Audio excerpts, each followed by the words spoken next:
नमस्कार दोस्तों, कैसे हैं आप लोग? गाइस उम्मीद करती हूँ आप सब लोग बहुत अच्छे होंगे। तो आज हम बात करने वाले हैं कि सरकारी कर्मचारियों के लिए बहुत ही ध्यान देने वाली बात है।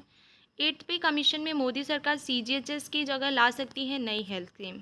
क्या नई हेल्थ स्कीम रहने वाली है? चलिए इस पर मैं डिटेल पर बात करूँगी। सरकार ने जनवरी 2025 में नए वेतन आयोग को बढ़ाने का ऐलान किया था। 8वें वेतन आयोग देश में मौजूदा आर्थिक स्थितियों का आकलन करके अपनी सिफारिशें जारी करेगा और इसके बाद ही केंद्रीय सरकारी कर्मचारियों की पेंशन और सैलरी में ज़रूरत के मुताबिक इजाफा किया जाएगा। ऐसा माना जाता है कि वेतन आयोग का काम किसी फॉर्मूला के आधार पर कर्मचारियों की सैलरी में कितना इजाफा हो, इसका सुझाव देना होता है। लेकिन आपको बता दें कि वेतन आयोग कई तरह के भत्तों और दूसरी सुविधाओं जैसे हेल्थ इंश्योरेंस की भी समीक्षा करता है और इसके बाद कर्मचारियों के हित में ज़रूरी सुधारों के लिए ज़रूरी बदलाव करने की सिफारिश करता है।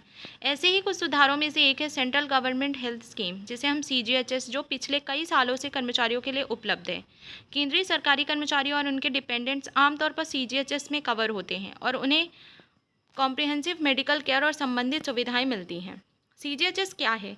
सीजीएचएस एक हेल्थ केयर स्कीम है जिसे भारतीय सरकार द्वारा केंद्रीय सरकारी कर्मचारियों, पेंशन भोगियों और उनके डिपेंडेंट को कॉम्प्रिहेंसिव मेडिकल केयर उपलब्ध कराने के लिए ऑफर किया जाता है। इस हेल्थ स्कीम में कंसल्टेशन, इलाज, जांच और दवाइयों जैसी सुविधाएं किफ़ायती दाम में मिल जाती हैं। 8th पे कमीशन। क्या सीजीएचएस को अन्य हेल्थ स्कीम से बदलने की सिफारिश की जा रही है? बात करते हैं। आपको बता दें कि पिछले तीनों पे कमीशन ने केंद्रीय सरकारी कर्मचारियों और पेंशन भोगियों के लिए एक नई हेल्थ केयर स्कीम शुरू करने की सिफारिश की थी। सरकार की रुचि के बावजूद अभी तक नई स्कीम को लागू नहीं किया गया है। पिछले वेतन आयोगों ने नई हेल्थ इंश्योरेंस स्कीम का सुझाव क्यों दिया? सीजीएचएस की पहुंच सीमित है और इसकी सुविधाएं हर जगह उपलब्ध नहीं हैं।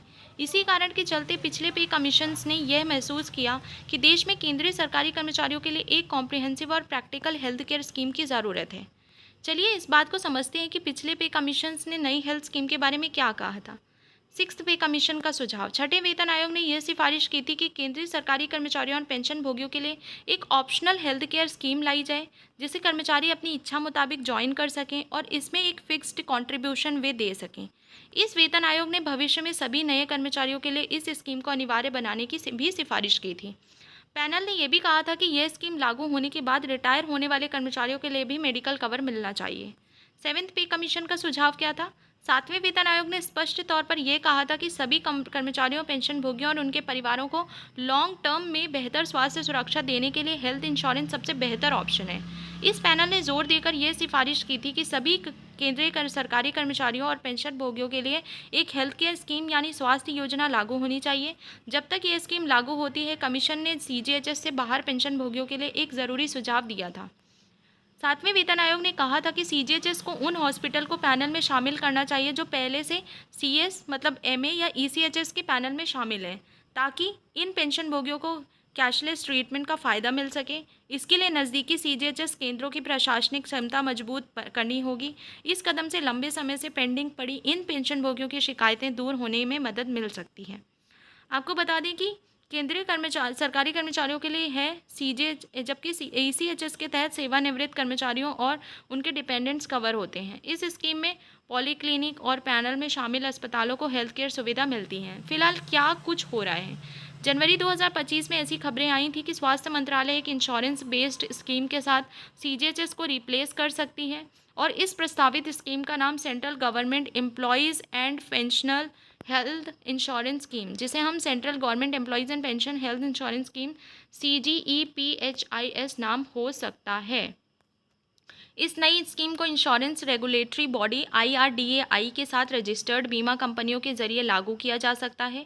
हालांकि फिलहाल सरकार की तरफ से इस बारे में कोई आधिकारिक जानकारी सामने नहीं आई है। अब सबकी नज़र 8th पे कमीशन पर।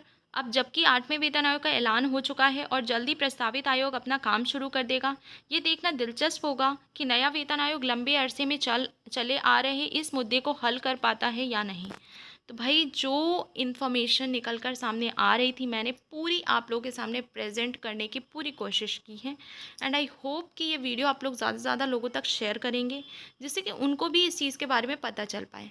तो चलिए मिलते हैं अगले वीडियो में। अगर ये स्कीम इम्प्लीमेंट होती है तो उसके बारे में भी मैं आपको डिटेल्ड वीडियो बनाकर लेकर आने वाली हूँ। तो चलिए देख लेते हैं और ऐसी वीडियोज़ को मैं आप लोगों के सामने प्रस्तुत करती रहूँगी समय समय पर। तो आज के लिए इतना ही गाइस, मिलते हैं अगली वीडियो में। जय हिंद, जय भारत, अपना ख्याल रखिएगा।